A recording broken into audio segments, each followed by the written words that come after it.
Brodes Media. For the last 6-7 months or so, when it came to Eagles football, I've been extremely negative, not by choice. Trust me, the last thing I want to do is despise the position of my football team. And it hasn't been all bad thoughts. I like drafting Quinyon Mitchell. I like going up and grabbing Cooper DeJean in the second round. There were some savvy things by Howie Roseman this offseason. Getting Saquon Barkley, signing Landon Dickerson, getting Mailata money, A.J. Brown, Devontae Smith getting their bags, especially when you see what Justin Jefferson made. Joe Banner's out here throwing Twitter fingers saying, yo, Devontae, go fire your agent now. Why? Because you'd rather be in a position that Dallas is in, where CeeDee Lamb is flipping off the entire organization saying, go screw off. Go shove it right up your keister. I'm not participating in anything. You'd rather be there, Joe Banner. Shut your yap. Shut your mouth. Shut up. I don't want to deal with that. You got a happy wide receiver who's a star in this league, willing to take money that makes him comfortable and stay here with the Eagles to have a roster that's built to succeed, and you're now going to start taking shots at people. It just doesn't add up to me. Go sit this one down, Joe Banner. But at the end of the day, I am very, very sour on the dynamic of the coaching staff. The NFL head coach is one of the most important positions in the entire game. It's quarterback and head coach. And right now, our head coach, after all the controversy, after running off the field in Kansas City, screaming at the fans, after having all these lunatic type of scenarios play out where he's doing things unconventional and he's being bizarre and he's just weird, man. He's just what a leader shouldn't be doing. He starts off this minicamp by pretty much looking at the media, trolling Giants fans. And part of the fan base might think that's who Nick is, and he's never going to change, and it's authentic, and it's raw, and that's part of the Nick Sirianni experience, and I understand that. But then there's another side that says, you got to mature more.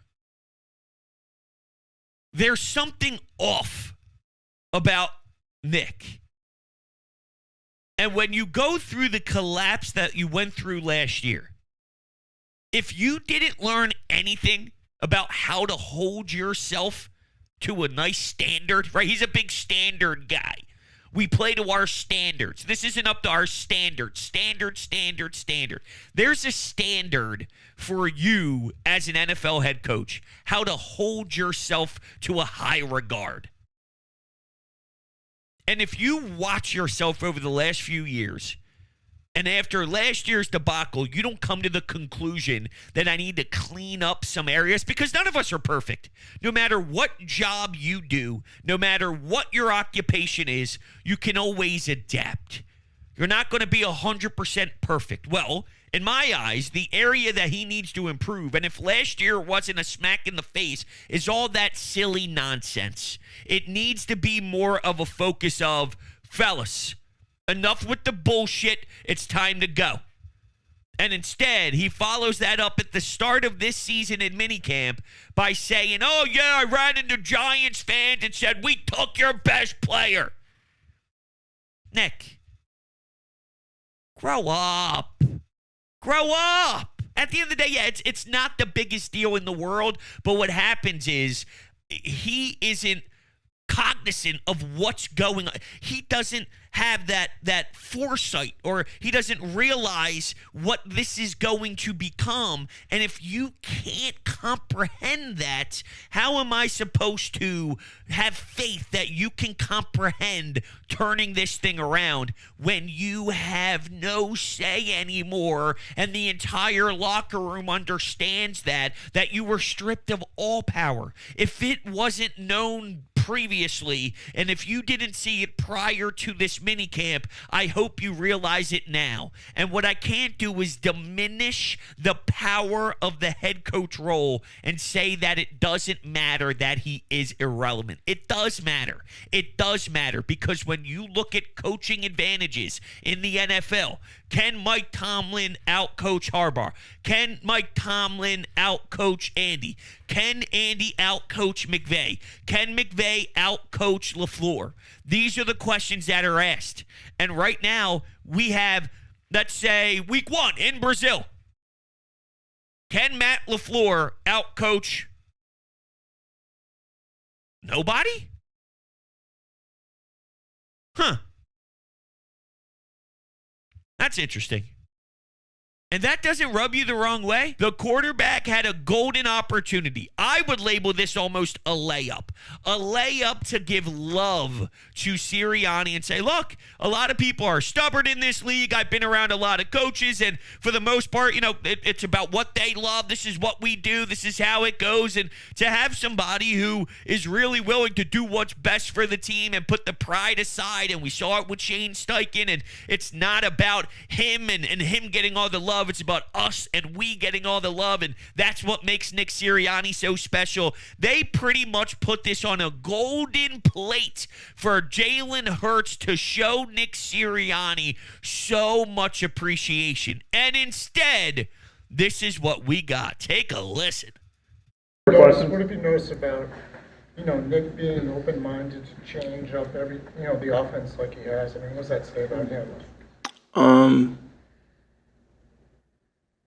I mean, it's a great question. I don't know that I know the answer to it. Well, what have you seen? What have you seen from him as far as doing that? I think he's just, he's been great, and the messages he's delivering to the team. He's trying to be very intentional in what he's saying, and yeah. Guys. That's horrible. Am I taking too much out of a Jalen Hurts press conference? Here's why I say no. I'm not taking too much out of it and nitpicking it to death. Jalen Hurts is a smart man. He is an extremely intelligent man. What does it say that Nick Sirianni is willing to change the offense, knowing that last year wasn't very good? That's a great question. I don't know that I even know how to answer it. He's trying to be very intentional in what he's saying. He's trying to be. Is that an indication that he's giving his best effort, but it ain't working? He's neutered. And when you're trying to inspire 50-plus men, in this case, way more than that, obviously there's cuts to be made and people who aren't even going to make the team and things of that nature. But when everyone knows in the back of your mind that that man is useless right now, the words don't hit the same. I keep hearing this. Brodes, if they win, should it matter how they get there? Yes and no, because it is a results-based business. And if they win 13 games this year and Nick's just standing there with a big smile on his face, screaming up and down like a cheerleader, and Vic Fangio and Kellen Moore are both phenomenal, not just good, not just great, but phenomenal, and it carries them, and they could somehow overstep the problems and flaws of not having a head coach, should you be angry? No. But in that scenario, they should be 14-3 and unbelievable. That's what it needs to be. If they're 15-2 and they are by far just elite, then I won't complain about Nick. But I don't think that's who they're going to be. They'll probably be a 10 or 11-win team, and the lack of a head coach is the difference in being a 13-win team. And think about the difference between a 13 and a 10-win team. That's a difference in a big way. Everything was looking good. So maybe they were open to giving him some wiggle room. And he goes, yeah, let's go with Brian Johnson. Yeah, let's go with Sean Desai. Let's get this thing rolling here. And, here's Brandon Graham a year later saying how he had to fix things.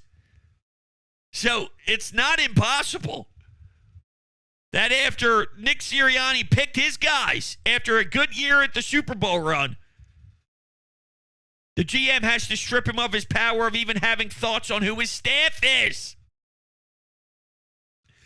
I'm not just making things up. These are real and smacking us in the face.